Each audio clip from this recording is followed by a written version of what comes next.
Hi, everybody. I'm Olivia F. Scott, Associate Professor of Advertising at Loyola University, New Orleans, founder of Emerge Alliance's marketing consultancy, and the host of Behind the Ad, where we peel the layers of the media, advertising, and marketing onion back to demystify the industry.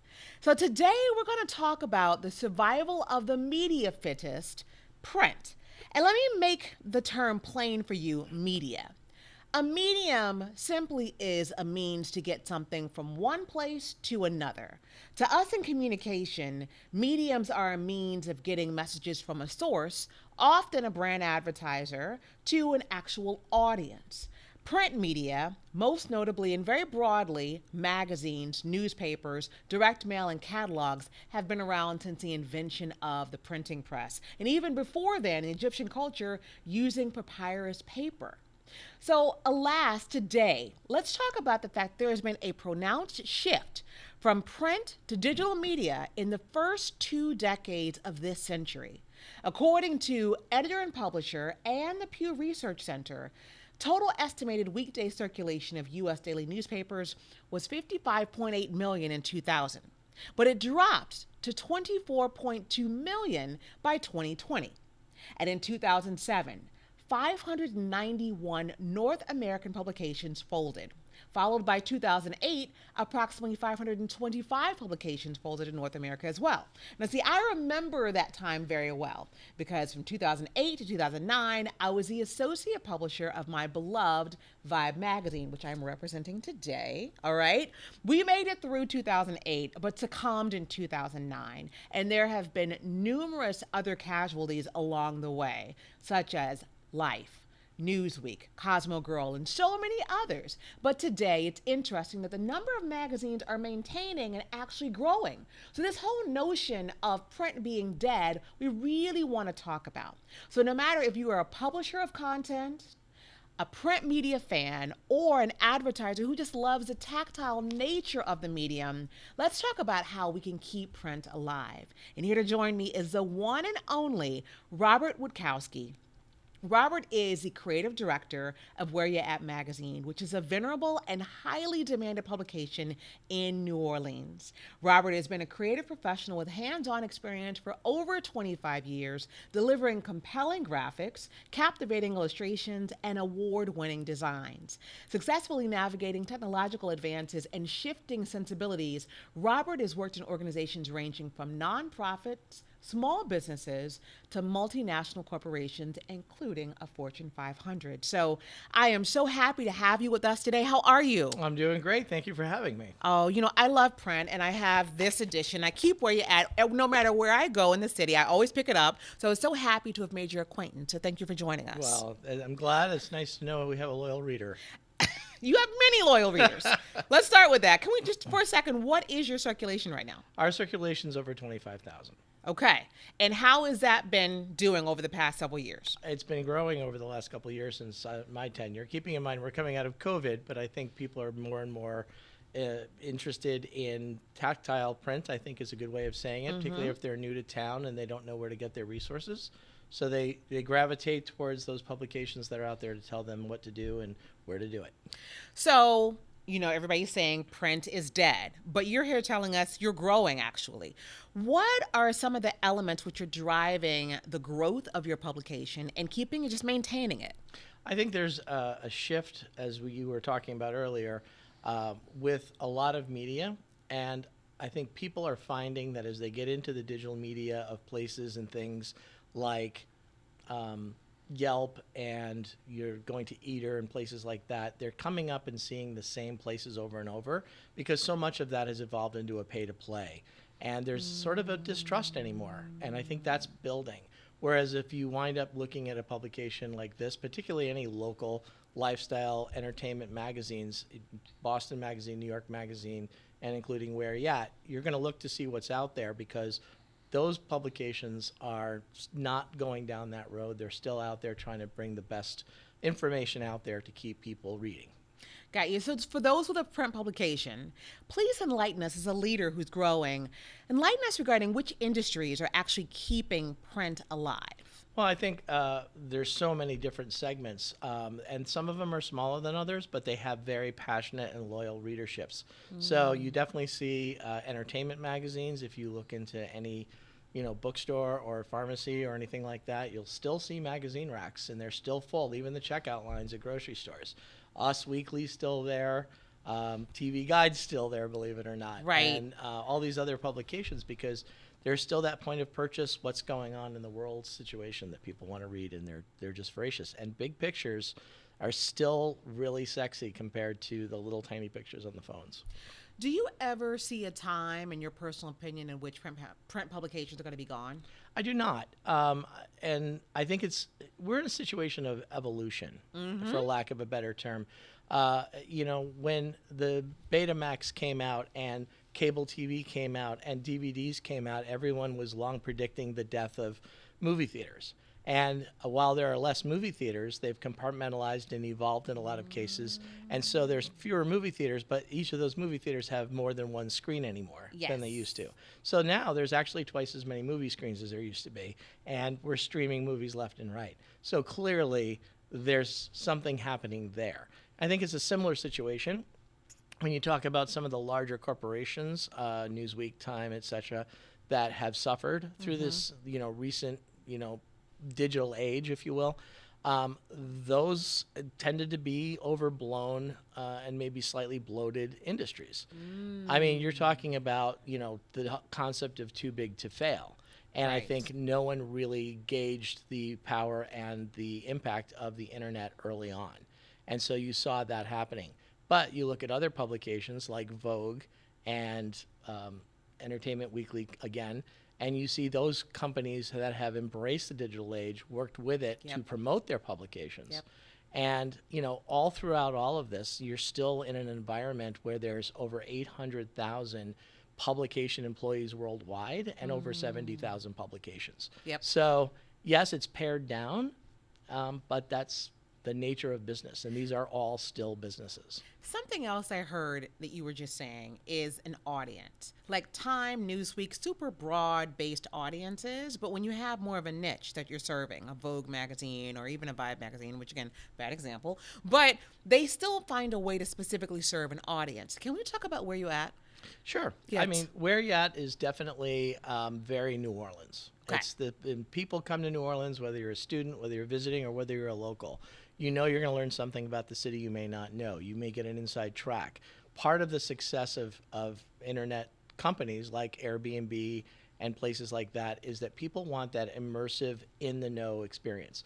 They don't want to necessarily get on Eater and find out what's the best restaurant. And not that they don't want that, but beyond that, they want to know not what's the favorite restaurant, what's your favorite restaurant. And I think that's a niche that these type of publications give you.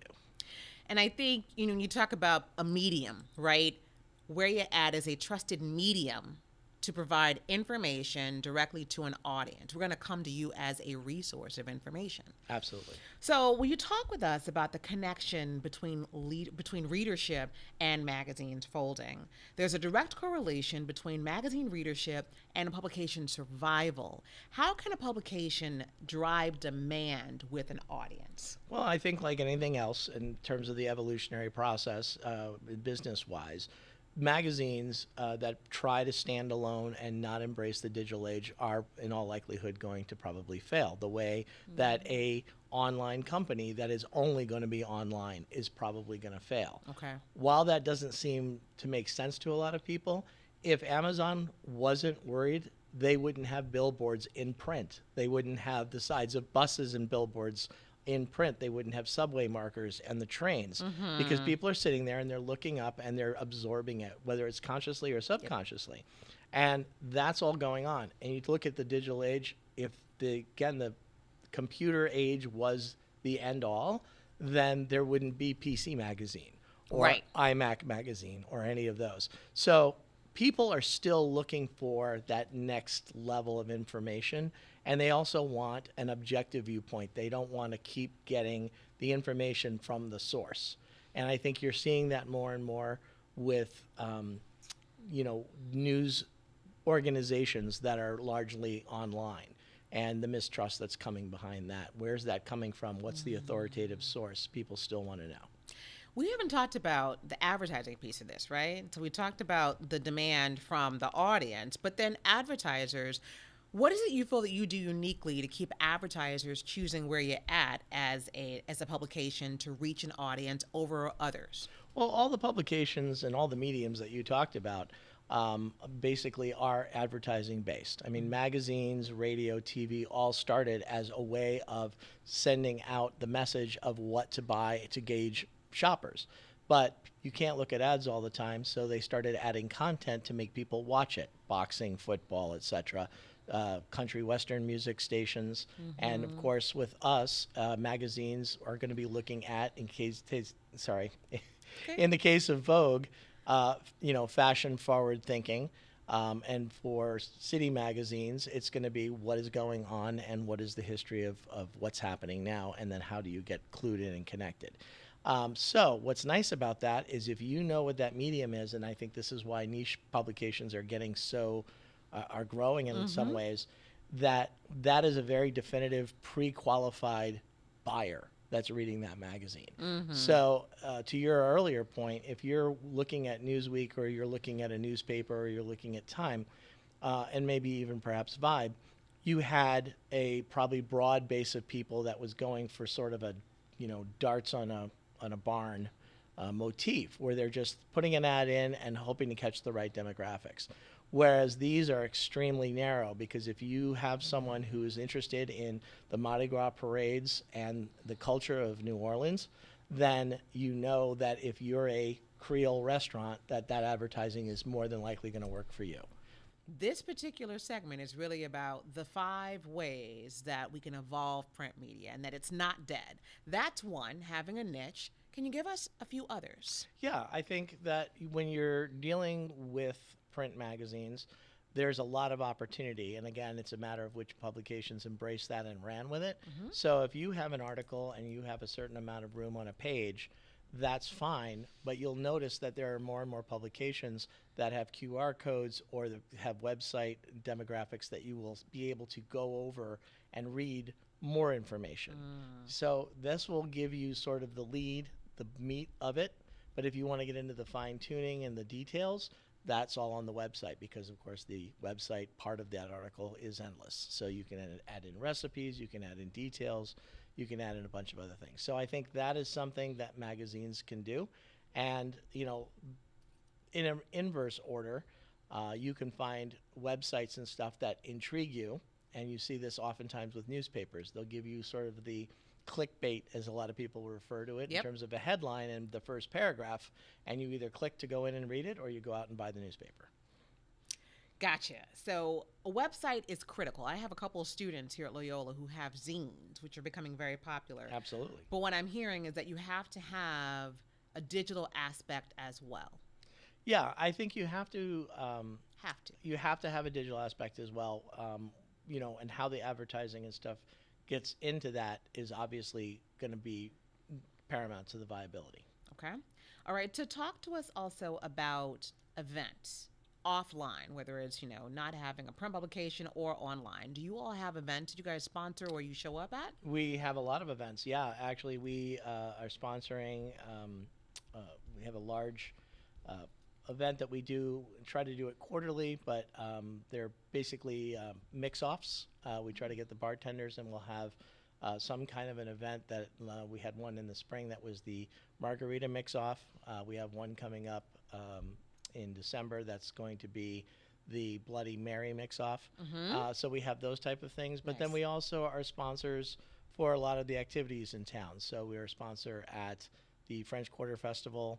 We're sponsors at Jazz Fest and many others. And because, that's also something that just gets your brand out there. And, what a lot of people fail to either realize or think about is that when you go to these events, particularly the festivals, there's a lot of signage. All that signage is print. Print's not going anywhere. Right. And your brand's on there. It's the brand getting out there. People recognize it. People say, hey, that's I know that publication. And again, consciously or subconsciously, when they're in grocery stores, when they're walking around and they see it, it registers eventually. Okay, so just a couple of more. So it sounds like community is also something that is really important for print publications to consider being a part of, because you're trying to drive demand, not only with the advertisers, but also with your audience. If you're showing up at the fried chicken festival here, then it's like, oh, they're my friend. I trust them. They care about what I care about. Right, exactly. And yes, so, and we are sponsors there. Yeah, I was so like, that's great. Yeah, but that's exactly true. I mean, community involvement and community loyalty is huge, because they need to see you and to make sure that they're, for different places and different things, to understand that you're a part of the community and that what you're doing is bettering your city, your metro area, your community as a whole. And for those who don't know how print partnerships work, they're very valuable for events as well. So even if it's not your own like custom event that you're creating, let's say you don't want to create the Where You At festival, but you do want to support the National Fried Chicken Festival, there's value to the event producers for you as a print outlet to give them support to promote the event. It saves them dollars as well. So something else, just kind of want to make sure I point there. Yeah, no, absolutely. And sometimes, again, with that partnership, but that also affords the publication in question a level of exclusivity and maybe just being able to get in for media. So whether it's, putting it out there so the other people can see how great that event is, because that's valuable to the event, because they're saying, oh, look at all the fun things that are happening. Yep. Look at all the people who were there. Hey, I know that person. They had a great time. I need to go next time.